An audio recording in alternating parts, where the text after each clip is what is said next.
நீங்கள் பக்கத்தில் இருக்க ஒரு பேங்க் அப்ரோச் பண்ணி அந்த மேனேஜர் கிட்ட சார் நான் பிஸ்னஸை டெவலப் பண்ணோம் எனக்கு ஒரு 2 கோடி கடன் கொடுங்க அப்படின்னு கேட்டால் அந்த மேனேஜர் உங்ககிட்ட கேட்குற முதல் கேள்வி கொலாட்ரல் இருக்கா அப்படின்னு கேட்பாரு.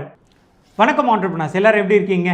நிறைய பேர் வீடியோஸ் பார்க்குறீங்க, கால் பண்ணுறீங்க, கமெண்ட்லாம் பண்ணுறீங்க, ஆனால் சப்ஸ்கிரைப் மட்டும் பண்ண மறந்துடுறீங்க. மறக்காமல் சப்ஸ்கிரைபும் பண்ணிவிடுங்க, பக்கத்தில் இருக்க பெல் ஐக்கானையும் கிளிக் பண்ணிவிடுங்க. ஸோ தட் உங்களுக்கு நாங்கள் போடக்கூடிய வீடியோஸ் எல்லாமே அப்டேட் ஆன் டைமில் வந்துடும். சரிங்களா? சரிங்க, டாபிக் வருவோம். லோன் அப்படின்னு போனாலே எல்லாரும் கேட்குறது இந்த கொலாட்ரல் செக்யூரிட்டி தான். ஸோ இன்றைக்கி இந்த வீடியோ மூலிமா கொலாட்ரல் செக்யூரிட்டினா என்ன, எதையெல்லாம் நம்ம கொலாட்ரலாக கொடுக்க முடியும், கொலாட்ரல் இல்லாமலே நம்மளால் லோன் வாங்க முடியுமா, இதெல்லாம் பற்றி தான் டீட்டெயில்டாக பார்க்க போகிறோம். நான் அறிவழகன், பிஸ்னஸ் லாயரோட கம்பெனி பேர் ல இன்டெலிஜென்ஷியா பிரைவேட் லிமிடெட்.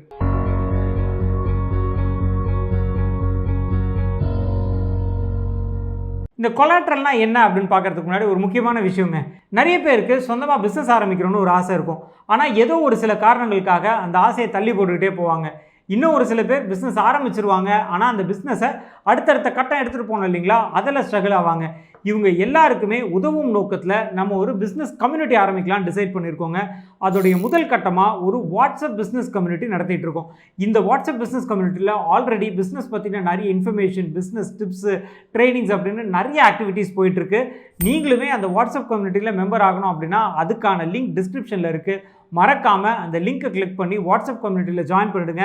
கம்யூனிட்டியில் மீட் பண்ணுவோம். சரிங்க, முதல்ல கொலாட்ரல் செக்யூரிட்டினா என்னன்னு பார்த்துடலாம். கொலாட்ரல் செக்யூரிட்டி அப்படின்றது பொதுவாக நீங்கள் ஒரு லோன் வாங்கும்பொழுது அந்த பேங்க் மேனேஜருக்கு உங்கள் மேலே ஒரு நம்பிக்கை வரணும் இல்லைங்களா. கடன் வாங்குறீங்க, அதை திருப்பி கொடுத்துருவீங்களான்னு அவருக்கு ஒரு சந்தேகம் இருக்கும் இல்லைங்களா.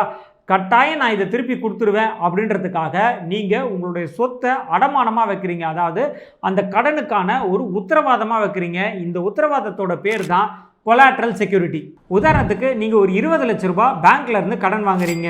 வாங்கும் பொழுதே உங்களுக்கு சொந்தமான ஒரு சொத்தை அடமானமாக, அதாவது கொலாட்ரல் செக்யூரிட்டியாக வச்சு அந்த கடனை வாங்குறீங்க. நீங்கள் அந்த கடனை திரும்ப செலுத்தாத பட்சத்தில் நீங்கள் செலுத்த வேண்டிய அந்த 20 லட்ச ரூபாய்க்கு பதிலாக இந்த வீட்டை விற்று அந்த பேங்கர் நீங்கள் செலுத்த வேண்டிய பணத்தை எடுத்துப்பார். இதுதான் கொலாட்ரல். அதாவது வீடு உங்கள் பேரில் தான் இருக்கும், நீங்கள் தான் டைட்டில் ஓனராக இருப்பீங்க, ஆனால் ஒரு லியன், அதாவது ஒரு உரிமம் அப்படின்றது அந்த பேங்க் பேரில் இருக்குங்க. இதுதாங்க கொலாட்ரல் செக்யூரிட்டி. சரிங்க, இன்னொரு முக்கியமான விஷயங்க. நிறைய பேர் பிஸ்னஸ் ஆரம்பிக்கணும்னு நினைக்கிறீங்க. ஸோ பிஸ்னஸ் ஆரம்பிக்கிறதுக்கு தேவையான ரெஜிஸ்ட்ரேஷன்ஸ் என்ன, லைசன்சஸ் என்ன, அது எப்படி வாங்குறது, அதுக்கு தேவையான டாக்குமெண்ட்ஸ் என்ன, இதெல்லாம் பற்றி டீட்டெயில்டாக ஒரு PDF டாக்குமெண்ட் கிரியேட் பண்ணியிருக்கோம். உங்களுக்கு அந்த PDF டாக்குமெண்ட் தேவைப்படுது அப்படின்னா டிஸ்கிரிப்ஷனில் இருக்கக்கூடிய லிங்கை கிளிக் பண்ணி அந்த PDF டாக்குமெண்ட்டை ஃப்ரீயாகவே டவுன்லோட் பண்ணிக்கலாங்க. சரிங்க, அடுத்து உங்களுக்கு ஒரு சந்தேகம் இருக்கும், எந்த சொத்து எல்லாம் நான் ஒரு கொலாட்ரல் செக்யூரிட்டியாக வைக்க முடியும் அப்படின்னு. இதில் 3 வகையான கொலாட்ரல் செக்யூரிட்டி இருக்குங்க. ஒன்று இம்மூவபிள் ப்ராப்பர்ட்டி, அதாவது உங்களுக்கு சொந்தமான ஒரு அசையா சொத்து. அது என்னன்னு பார்த்தீங்கன்னா ஒரு நிலமாக இருக்கலாம், வீடாக இருக்கலாம், இல்லை ஒரு அப்பார்ட்மெண்ட்டு, ஃப்ளாட்டு, இது மாதிரி எந்த ஒரு அசையா சொத்தையும் நீங்கள் கொலாட்ரல் செக்யூரிட்டியாக கொடுக்க முடியும். ரெண்டாவது அசையும் சொத்து, அதாவது மூவபிள் ப்ராப்பர்ட்டி. உதாரணத்துக்கு சொல்லணும் அப்படின்னா உங்களுடைய ஒரு வெஹிக்கிளாக இருக்கலாம், மிஷினரியாக இருக்கலாம், இதெல்லாமும் நீங்கள் அடமானமாக வைக்க முடியும். மூணாவது ஒன்று இருக்குங்க. இது என்ன அப்படின்னு பார்த்தீங்கன்னா ஃபினான்ஷியல் அசட்ஸ். ஃபினான்ஷியல் அசட்ஸ் அப்படின்னா ஒரு mutual fund, shares, bond, gold, இதெல்லாம் ஃபினான்ஷியல் அசட்னு சொல்லுவாங்க. இதையுமே நீங்கள் கொலாட்ரல் செக்யூரிட்டியாக வச்சு கடன் வாங்க முடியும். சரிங்க, அடுத்து இந்த கொலாட்ரல் எப்படி ஒர்க் ஆகுதுன்னு பார்த்துருவோமா. நீங்கள் ஒரு கடன் வாங்குறதுக்கு பேங்க் அப்ரோச் பண்ணுறீங்க. பேங்க் அப்ரோச் பண்ணி இதுதாங்க என்னோடய சொத்து, இதை நான் அடமானமாக வைக்கிறேன், எனக்கு பணம் கொடுங்க அப்படின்னா அவங்க நீங்கள் கேட்குற பணத்தெல்லாம் கொடுத்துட மாட்டாங்க. எவ்வளோ பணம் கொடுப்பாங்க அப்படின்னு பார்த்தீங்கன்னா இதை கேல்குலேட் பண்ணுறதுக்கு LTV ரேஷியோ அப்படின்னு ஒன்று இருக்குங்க. இந்த LTV ரேஷியோ அப்படின்றது என்னென்னா உங்களுடைய சொத்து மதிப்பு இருக்குது இல்லைங்களா, அதை விட கம்மியான தொகையை தான் உங்களுக்கு லோனாக கொடுப்பாங்க. உதாரணத்துக்கு உங்களோட சொத்தோட மதிப்பு ஒரு 1 கோடி ரூபான்னு வச்சுக்கோங்களேன்.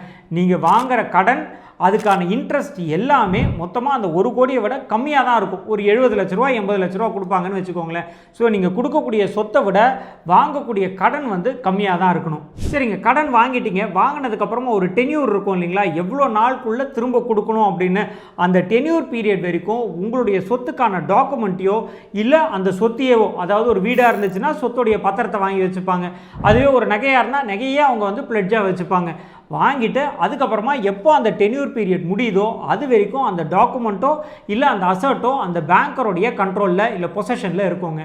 இஃப் சப்போஸ் ஆன் டைமில் நீங்கள் அந்த பணத்தை திரும்ப கொடுக்கல அப்படின்னா பேங்கர் உங்களுடைய சொத்தை விற்று அவங்களுக்கு வர வேண்டிய பணத்தை எடுத்துப்பாங்க. அதே சமயம் அவங்க எடுத்த உடனே அந்த சொத்தெல்லாம் விற்ற முடியாது. டியூ ப்ராசஸ் ஆஃப் லா அப்படின்னு இருக்குங்க.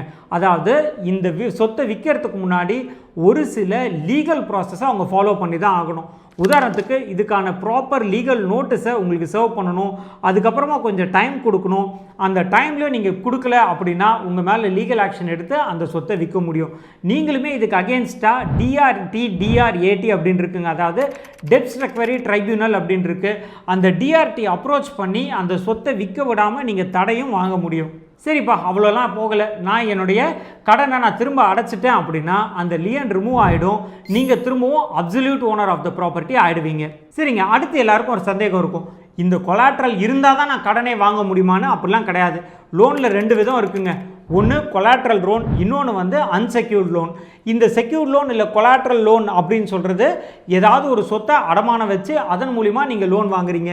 இன்னொன்று அன்செக்யூர்ட் லோன். இது எப்படி ஒர்க் ஆகும் அப்படின்னு பார்த்தீங்கன்னா, நீங்கள் வந்து இன்கம் டேக்ஸ் கட்டியிருப்பீங்க, இல்லை உங்களோட சேலரி ஸ்லிப் இருக்கும், சிபில் ஸ்கோரு, இதெல்லாம் கால்குலேட் பண்ணி உங்களுக்கு லோன் கொடுப்பாங்க. உதாரணத்துக்கு ஒரு பர்சனல் லோன் எடுத்துக்கோங்க, இல்லை ஒரு கிரெடிட் கார்டு லோன் எடுத்துக்கோங்க. இதுக்கெல்லாம் எந்த ஒரு கொலாட்ரலும் கிடையாது. அதே மாதிரி ஒரு சில பிஸ்னஸ் லோன்ஸும் இருக்குங்க, முத்ரா லோன் அந்த மாதிரிலாம் இருக்குது. அதுக்கெல்லாமோ எந்த கொலாட்ரலும் இல்லாமலே உங்களுக்கு லோன் கிடைக்கும். அடுத்து இந்த செக்யூரிட்டியில் 2 வகையான செக்யூரிட்டிஸ் இருக்குங்க. ஒன்று பிரைமரி செக்யூரிட்டி, இன்னொன்று கொலாட்ரல் செக்யூரிட்டி. பிரைமரி செக்யூரிட்டி அப்படின்றது நீங்கள் எதை வாங்குறீங்களோ அதையே செக்யூரிட்டியாக கொடுக்கறது. உதாரணத்துக்கு நீங்கள் ஒரு மிஷினரி வாங்குறீங்க, அந்த மிஷினரியே உங்களுடைய லோனுக்கான செக்யூரிட்டியாக இருக்கும். கொலாட்ரல் செக்யூரிட்டி அப்படின்றது என்னென்னா, நீங்கள் ஏதோ ஒரு பிஸ்னஸ் லோன் வாங்குறீங்க, வாங்கும் பொழுது உங்களோட எஃப்டியோ இல்லை உங்கள் ப்ராப்பர்ட்டியோ நீங்கள் வந்து ஒரு கொலாட்ரலாக கொடுக்குறீங்க. இது கொலாட்ரல் செக்யூரிட்டி. ஸோ 2 வகை இருக்குது. ஒன்று பிரைமரி செக்யூரிட்டி, இன்னொன்று கொலாட்ரல் செக்யூரிட்டி. சரிங்க, இந்த வீடியோ பார்த்துட்டு இருக்க உங்களுக்கு ஆஸ் அ பிஸ்னஸ் லாயர் சின்னதாக ஒரு வார்னிங்க. என்னென்னா, எந்த ஒரு லோன் வாங்கணுன்னாலும் நீங்கள் அது ஒரு நேஷனலைஸ் பேங்க்கில் வாங்க, இல்லை ப்ரைவேட் பேங்க்கில் வாங்க, இல்லை ஒரு தேர்ட் பார்ட்டி ஃபினான்ஷியல் கம்பெனிக்கிட்ட வாங்க. எப்போ லோன் வாங்கினாலும் அந்த லோன் அக்ரிமெண்ட்டை ப்ராப்பராக படித்து பார்த்து அதுக்கப்புறம் சைன் பண்ணுங்கள். எவ்வளோ இன்ட்ரெஸ்ட்டு, எவ்வளோ நாளுக்குள்ளே திரும்ப கொடுக்கணும், இந்த விஷயங்கள் எல்லாத்தையும் சரியாக படித்து பார்த்துட்டு அப்புறம் லோன் வாங்க. அதே மாதிரி இன்னொரு சில பேர் என்ன தப்பு பண்ணுறாங்கன்னா, லோன் அமௌண்ட்டை முழுசாக பே பண்ணதுக்கப்புறமா க்ளோஷர் சர்டிஃபிகேட் அப்படின்றது வாங்குறது இல்லைங்க. இந்த க்ளோஷர் சர்டிஃபிகேட் வாங்கலைன்னா என்ன பண்ணுவாங்கன்னா, லோனெல்லாம் கட்டியிருப்பீங்க, அப்புறம் ஒரு 1 வருஷம் 2 வருஷம் கழித்து உங்களுக்கு நோட்டீஸ் அனுப்புவாங்க, இன்னும் 15,000 திரும்ப கொடுக்கணும், 20,000 திரும்ப கொடுக்கணும், அதை திரும்ப கட்டு உடனே, இல்லைனா உன் மேலே லீகல் ஆக்ஷன் எடுப்பேன் அப்படின்ற மாதிரி லீகல் த்ரெட் எல்லாம் நிறைய பேருக்கு வருது. ஸோ இதெல்லாம் அவாய்ட் பண்ணோன்னா நீங்கள் முதல்ல அக்ரிமெண்ட்டை படித்து பார்த்து கடன் வாங்குங்க. லோனை கொடுத்ததுக்கு அப்புறமா முழுசாக திரும்ப செலுத்தினதுக்கு அப்புறமா க்ளோஷர் சர்டிஃபிகேட் வாங்கிக்கோங்க. சரிங்க, இன்னைக்கு இந்த கொலாட்ரல் செக்யூரிட்டி பற்றி அத்தனை டீட்டெயில்ஸும் பார்த்துருந்தோம். இதே மாதிரி இன்னொரு இன்ட்ரெஸ்டிங் இன்ஃபர்மேஷனோடு உங்களை நான் மீட் பண்ணுறேன். நான் அறிவழகன், பிஸ்னஸ் லாயரோட கம்பெனி பேர் லா இன்டெலிஜென்ஷியா பிரைவேட் லிமிடெட். நன்றி, வணக்கம்.